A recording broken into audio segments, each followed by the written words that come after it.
جنت میں ہماری عمر 30 سال ہوگی اور پھر مزید کبھی نہیں بڑھے گی، اور یہ 30 سال قمری ہیں۔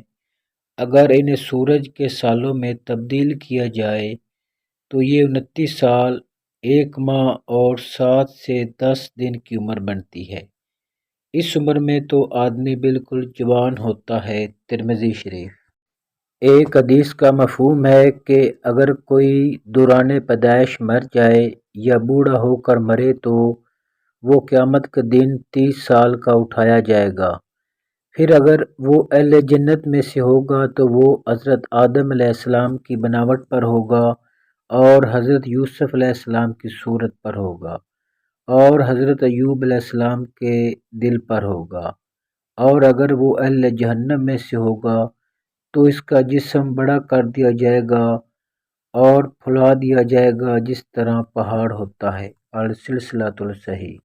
جنت کا ایک دن دنیا کے 1000 سال کے برابر ہوگا، اور جب جنت میں رات ہوگی تو اندھیرا نہیں ہوگا بلکہ پردے گرا دیے جائیں گے، جس سے جنتیوں کو پتہ چل جائے گا کہ اب رات ہوگی ہے۔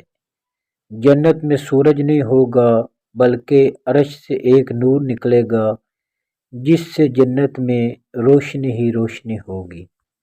اہل جنت کا قد حضرت آدم علیہ السلام کے قد کے برابر ہوگا۔ ان کا قد 60 ذرا لمبا تھا اور 7 ذرا چوڑا تھا، تو جنت میں ہمارا قد بھی 60 ذرا لمبا اور 7 ذرا چوڑا ہوگا، انشاءاللہ۔ مرد کا بھی اور عورت کا بھی 1 ذرا تقریباً 25.6 انچ کا ہوتا ہے، تو جنت میں ہمارا قد تقریباً 128 فٹ لمبا اور تقریباً 15 فٹ چوڑا ہوگا، انشاءاللہ۔ صحیح بخاری، صحیح مسلم، مسند احمد۔